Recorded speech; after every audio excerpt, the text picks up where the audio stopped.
자, 3강 토지의 분류에 대한 핵심 강의입니다.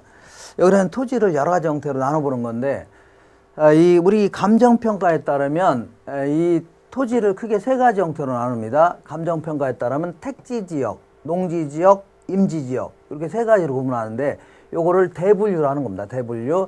그 다음에 소분류도 하고 있는데, 택지지역을 또다시 주거지역, 상업지역, 공업지역, 그 다음에 농지지역을요 전지지역, 답지지역, 과수원지역, 임지지역은요 용재림지역, 신탄림지역 이렇게 구분합니다. 요때 이렇게 대분류된 상호 간에 전환 중에 있다. 예를 들어서 임지지역이 농지지역으로, 농지지역이 택지지역으로 전환 중에 있다는 얘기죠. 이런 땅의 이름을 후보지 이렇게 얘기합니다. 후보지. 거기에 비해서 소분류된 자기네들끼리, 예를 들어서 공업지역이 주거지역으로 전환 중에 있다는 얘기죠. 이걸 뭐라 한다고요? 이행지라는 표현을 씁니다. 특히 주의할 게, 만약에 답지지역이 상업지역으로 전환 중에 있다. 이럴 경우는 요거는 이행지라고 해주면 안 됩니다. 요거는 답지지역은 농지죠. 그 다음에 상업지역은 택지 아닙니까? 그러니까 후보지에 해당됩니다. 그러면 이행지는 뭐냐? 이게 소분류된 자기네들끼리 전환 중에 있다는 얘기죠. 자기네들끼리. 만약에 이게 범위가 벗어나면 그때는 뭐가 된다고요? 이거는 후보지가 된다. 기억하셔야 됩니다.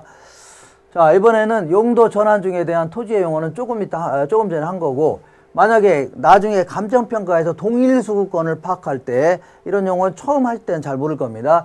이때는 용도 전환 후에 아니면 이행 후에 요인을 중시해서 파악하라는 얘기입니다. 예를 들어서 주거지역이 상업지역으로 전환 중에 있다. 그러면 동일수급권을 파악할 때도 상업지에 대한 동일수급권죠. 요걸 기초로 해서 파악하라. 그 얘기입니다. 그거는 감정평가에서 다시 나올 겁니다.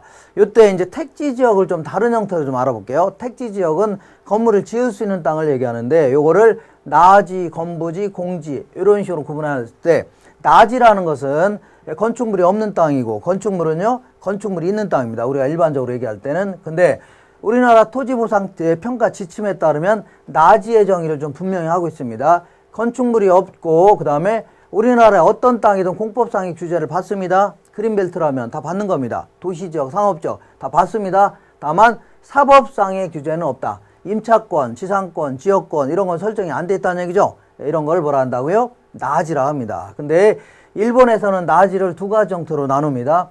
갱지라는 것은 우리나라 나지하고 똑같은 겁니다. 그러니까 공법상의 규제는 다 받아요. 어떤 땅이든. 다만 사법상의 제한은 없는 땅. 우리나라 나지하고 똑같은 겁니다. 다만 저지는 공법상의 규제도 받고 있고 사법상의 규제도 받고 있다는 얘기죠. 이걸 뭐라 한다고요? 이거를 저지라는 겁니다. 그 다음에 건부지는 건축물이 있는 땅인데, 보통 이 건부지의 가액은 나지의 가액을 한도로 한다는 얘기는, 우리 일반적인 토지 같은 경우는 이렇게 여기 3층짜리 땅이 토지가 있는데, 보통 이걸 나지, 건부지라고 합니다. 그래서 토지만의 가치를 따질 때는 나지가 가치가 높다는 얘기죠. 왜냐하면 여기다가 10층 정도 지으려면 이걸 헐어버려야 되면 철거 비용이 들어가죠. 그러니까 일반적으로는 나지의 가치가 상한선이 되는 겁니다. 한도로. 다만 예외적으로, 그러니까 이런 거를 건부지에 대해서는 감액을 시켜라 해서 건부 감가라는 용어를 씁니다. 근데 예외적으로 그 어떤 그린벨트 지역이라든가 이런 지역에서는 오히려 땅 나지를 해봐야 건물도 못 짓는 거죠. 그러니까 오히려 건부 증가, 건부지가 가치가 더 높아질 수 있다는 얘기죠. 이런 걸 뭐라고 한다고요? 예외적으로 건부 증가가 발생할 수 있다. 그러니까 그린벨트 지역이라면 이런 땅은 쓸모도 없는 땅 아닙니까? 그러니까 오히려 뭐라고요? 모텔 같은 거 들어서 있는 땅을 구입하려고 하죠. 그러니까 오히려 건부지가 가치가 높을 수가 있다는 얘기입니다. 그러니까 요거를 감정평가할 때는 건부 증가를 행해야 된다. 그런 얘기입니다. 그 다음에 공지라는 것은 우리 공법에서 용적률, 건폐율 등의 제한으로 인하여 그 토지 중에 일부를 건물을 짓지 않고 남겨놓은 땅 있죠? 이런 땅을 뭐라 한다고요? 공지다 한다. 이렇게 좀 정리하시고, 그 다음에 기타 필지라는 거와 획지가 있는데, 필지는 소유권을 구분하기 위한 단위입니다. 그래서 내가 이만한 땅을 갖고 있다. 이것도 하나의 필지고, 어떤 사람 이만한 땅을 갖고 있다. 이것도 필지라는 얘기죠. 이거는 법적 용어입니다. 그리고 하나의 필지마다 하나의 지번이 부여된다. 근데 획지는 감정평가하기 위해서 도로가 있다면 뚝뚝 이 정도 뚝 자를 수 있죠.